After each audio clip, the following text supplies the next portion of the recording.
공부라는 걸 통해서 우리는 얻게 되는 게 분명합니다. 그러니까 이전에 우리가 어떤 공부를 하지 않은 상태에는 직접 경험해보고 뭐 다치거나 실패해본 다음에야 깨닫게 되는데, 공부라는 걸 하게 되는 걸 통해서 직접 경험하지 않고도 세상의 이치를 우리가 깨닫고 알게 될 수 있는 가장 쉬운 방법, 그걸 통해서 문화의 전수가 일어나기도 하지만 자신의 성장이 일어난다는 점에서 인간은 공부라는 것을 해야 되겠다는 것을 자라면서 점차 깨닫게 되는 그런 과정을 거치기 때문에 공부는 인간의 어떤 본능적 욕구 중에 하나다라고 저는 생각합니다.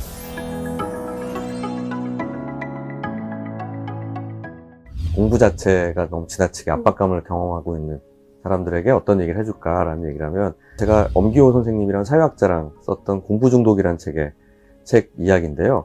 굉장히 재미있는 에피소드 중에 하나는 공부 중독이라는 책이 서점에 나오니까 일부 학부모님들이 사 가셨다고 합니다. 그러고서는 며칠 후에 와서 반품을 해달라고 주장을 하시는 이유가, 처음에 이 책을 보면 애들이 공부에 중독돼서 열심히 공부를 할 줄 알았는데 보니까 공부가 나쁘다는 얘기를 하는 거 아니냐, 이거 도대체 무슨 책이냐라는 그런 항의를 듣고서 굉장히 이제 흥미롭다는 생각을 했었습니다. 지금 우리 사회에서 공부라고 하는 것에 대한 그 얘기는 반쪽짜리 공부를 얘기하고 있는 겁니다. 우리 세상에서 공부라는 건 두 가지 공부가 있다고 생각합니다. 하나는 지식을 얻게 되는 공부가 있고요. 하나는 경험치를 얻게 되는 공부가 있습니다. 그러니까 지식을 얻는 공부라는 거는 뭐 세계사를 읽는다든지 아니면 역사에 대한 공부를 한다든지, 이렇게 내가 직접 경험하지 않고 어떤 지식과 정보를 얻게 되는 것을 통해서 이제 나라는 사람이 달라지는 공부가 있다면, 경험을 통한 공부는 예를 들면 요리법을 알게 된다든지 운전을 하게 된다든지 자전거를 타는 법을 배운다든지, 이런 거는 경험을 통해 배우게 되는 거죠. 근데 지금 우리 사회에서 공부를 한다라고 얘기하는 건 이 전자, 즉 지식을 얻는 공부, 계량화할 수 있고 책을 통해서 시험을 통해서 얻는 공부만을 공부라고 인정하고 그다음 그것에 대해서만 이야기하는 경향이 있습니다. 그걸 통해서 갖게 되는 문제들은 그것이 공부 전체로 알게 됨으로 인해서 경험을 통해서 얻게 되는 공부의 비중이 너무 줄어들게 된다는 겁니다. 그리고 오직 단기간에 얼마나 빨리 많은 양의 정보를 내 것으로 만들고 그것을 계량화해서 다 경쟁할 수 있는 시험이란 방법을 통해 평가받는 것에만 굉장한 선수들이 된다는 부분들이 문제가 된다는 거죠.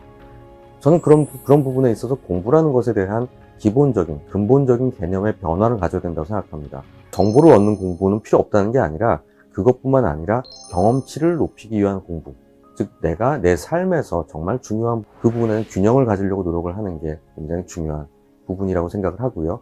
두 번째로, 우리가 그 부분의 비중이 줄어들게 될수록 경쟁 내지는 단기간에 얼마나 많은 걸 외우고 잘 써머리해서 시험 문제 잘 풀 것인가의 문제는 사실은 공부를 평가하는 방법 중에 아주 작은 일부일 뿐이다 라는 것. 그 다음에 공부라는 것의 목적이 무엇인가 라는 게 좋은 학교에 가거나 좋은 직장을 얻기 위한 것이 아니라 내가 더 나은 사람이 된다는 것, 내가 좀 성숙한 어른이 되기 위해서 라고 생각한다면은 그 공부에 대한 편협한 정의와 그 부분에 대한 집착이라는 부분들이 줄어들 수 있을 것이라 믿습니다. 일단은 좀 편하게 쉬고 있습니다. 제가 고민입니다라는 책을 내고 이제 한동안 휴식기이기 때문에 도리어 책을 좀 많이 보는 편이고요. 근데 이때 이제 공부라는 거는 저는 이렇게 생각해요. 그러니까 내가 지금 내 삶에서 필요로 하는 부분들, 왜라는 부분들을 설명할 수 있을 때 그 공부가 가치가 있다고 생각을 하거든요. 그런 면에서는 요새 한동안 정신과 영역에 좀 새로운 얘기들이 나와 있는지를 전공의들과 함께 붕이딩을 하는 게 하나 있고요. 그리고 그러다 보면 이제 새로운 외상후 스트레스 장애라든지 우울증이라든지 강박장애의 신경과학적으로 밝혀진 부분이 무엇이 있는지에 대한 이야기, 내지는 정신과적 진단이라는 것에 대한 근본적인 개념적인 질문을 하는 이야기들에 대한 요즘 얘기들이 있는데, 그런 부분들을 공부하는 게 상당히 이제 제 개념, 전문가로서의 개념을 정리하는 데 도움이 되고 있고요. 또 다른 공부는, 공부라고 해서 독서라고 할 수 있을 텐데요. 이 독서는 좀 즐거움을 위한 독서로 최근에 한국 소설들을 좀 많이 보려고 노력을 하고 있습니다. 저는 이제 소설은 즐거움을 위해서 봐야 된다고 생각을 하는데, 주로 제가 많이 보는 소설은 좀 스릴러라든지 이런 류의 정말 페이지 터너라고 얘기한 소설들을 많이 보는 편인데, 최근에 나온 젊은 작가상을 받은 소설집을 보고 있는데 상당히 재밌게 보면서 이야기의 즐거움이라는 게 상당히 자극적이고 즐거울 수 있겠다. 나를 굉장히 머릿속 비어있는 공간을 자극해주는 느낌? 이를 준다는 생각에서 그런 쪽의 공부, 하고 있고, 세 번째로는 몸을 움직이는 것에 대한 공부를 하려고 하고 있습니다. 아까 정보에 대한 얘기만 하고 있었지만 내가 경험을 통해서 얻게 되는 것 중에 어떤 방식으로 내 몸을 잘 유지할까라는 것에 대한, 건강을 유지하기 위해서 가장 최소한의 시간을 들여서 최적의 아웃풋을 얻기 위해서는 어떤 운동을 어느 정도 수준으로 하는 게 좋을까에 대한 경험적인 것들을 통한 내 몸무게라든지 내 컨디션을 통한 피드백, 이런 것들을 받으려고 이제 하는 게 최근에 저의 관심사들입니다.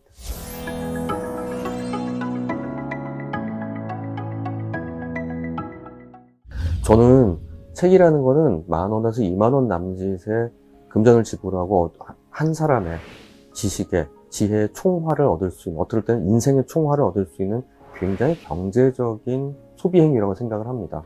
그렇기 때문에 저는 그냥 좀 강박적으로 책을 많이 보는 편인데요. 이때 정말 어디다 쓸 데가 있는 방식으로만 보는 게 아니라 333의 법칙이라고 그냥 흔히 얘기를 하는데, 30%는 제 전공과 관련된 책을 봅니다. 그러니까 정말 내가 먹고 살려고 보는 책들. 30%는 제가 책을 쓰고 그 다음에 앞으로 공부를 하고 언젠가는 뭔가 참고가 될 만한 책이라고 생각하는, 뭐 심리서일 때도, 과학서일 때도 있고, 뭐 이런 책들, 아니 인터뷰집일 때도 있고요.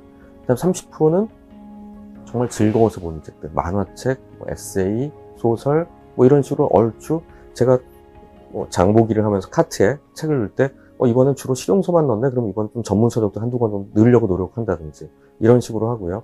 대부분의 우리 서점에 가면 한 10% 정도의 할인과 마일리지가 쌓이지 않습니까?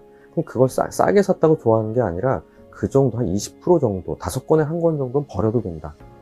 그러니까 나 이 책 왜 샀지라는 생각이 드는 게 있을 수도 있고, 그냥 그게 할인 정도에서 얻을 수 있는 것이라고 보면서 보면 좋을 것 같고요. 최근에 많이 이제 보급되고 있는 월정액 시스템들이 많지 않습니까? 바로 전자책으로 볼 수도 있고, 오디오북으로 들을 수도 있고 하는 윌라 같은 서비스도 있고요.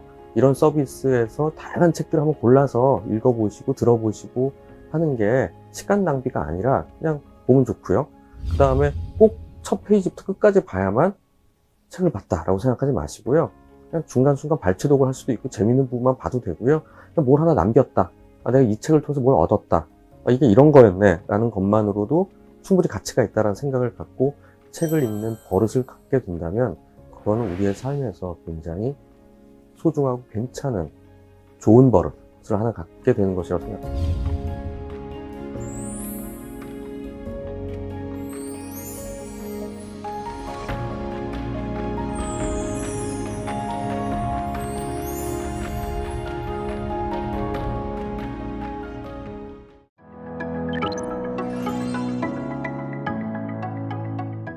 사실 시간도 우리 적고요. 경쟁 가능하면 한 번에 시행착오를 안 거치고 싶고요. 그런 면에서 무슨 공부를 언제 어떻게 할까에 대한 고민이 많을 거라고 생각합니다. 도대체 어느 공부를 어느 방향으로 해야지 나에게 도움이 될까? 충분히 전 이해합니다. 근데 이런 생각도 해봤으면 좋겠어요. 우리가 가지고 있는 시간과 에너지는 한정적이다. 근데 무엇이 가장 최적의 공부일까라는 고민 때문에 나의 시간과 에너지 70%를 써버리고 나면, 그러면 공부할 시간은 20, 30도 안 남게 되죠. 지쳐버리게 되고 막상 그 공부 자체로 받게 될 어떤 성취도 너무 적게 될 수가 있어요. 그런 면에서 우리가 가지고 있는 시간이 10이면은 한 3 정도만 고민을 하고요. 이 3을 통해서 실행에 더 많은 시간을 두려고 노력을 하는 게 필요하다는 생각을 갖는데요. 그렇다면은 2가지 부분이 있습니다. 일단 공부는 어떤 공부를 해야 되나? 그냥 막연히 난 영어를 잘하고 싶어 라는 것보다는 좀 현명하게 해야 됩니다. 좀 스마트하게 계획을 세워야 된다고 얘기를 하는데요. 스마트의 S는 스페시픽한 겁니다. 즉 구체적인 계획을 세워야 돼요. 영어다. 그럼 난 토익 이런 식으로. 2번째, measurable 해야 돼요. 즉 가능하면 수치화할 수 있으면 좋습니다. 예를 들면 영어면은 토익 900점, 아니면 일본어면 JLPT 2급이다, 3급이다. measurable 하는 게 좋고요. 그 다음에 A는 achievable입니다. 성취 가능한. 그러니까 일본어 한 번도 없는 사람이 2달 안에 JLPT 2급 달래. 이건 좀 너무 말이 안 되는 거죠. 이렇듯이 실행 가능한 수준의 achievable한 부분이 좋고요. R은 reasonable한 겁니다. 그러니까 왜 하는지를 이해해야 돼요. 그러니까 나는 예를 들면 평생 러시아 갈 일도 없는데 할 거 다 해봤으니 러시아를 공부해야지. 공부가 안 돼요, 그런 건. 하지만 예를 들면 오늘 일본에 처음 가봤는데 너무 재밌는데 일본 소도시를 여행해보고 싶어. 그러니까 가능하면 영어 말고도 일본어도 좀 하는 게 좋겠어. 그 정도 수준은 간단하게 히라카나 가타카나 읽을 수 있고 간단한 회화와 얼마예요? 뭐 주세요? 정도를 얘기할 수 있으면 좋겠어. 정도의 나에게 설명할 수 있어야 된다.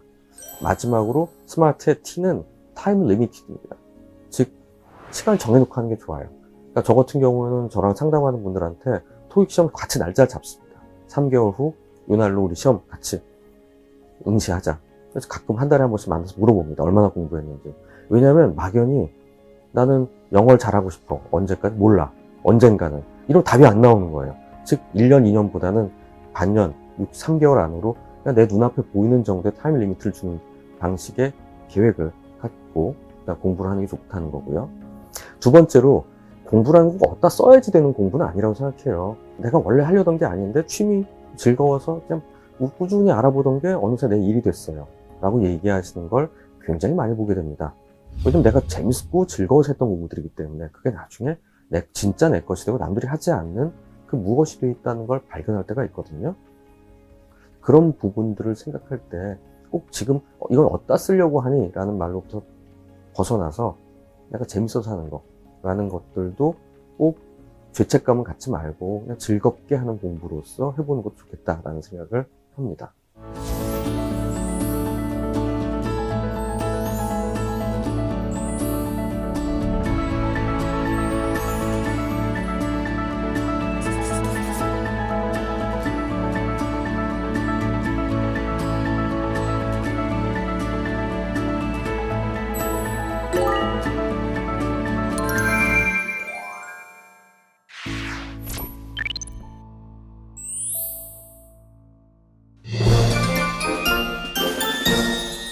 윌라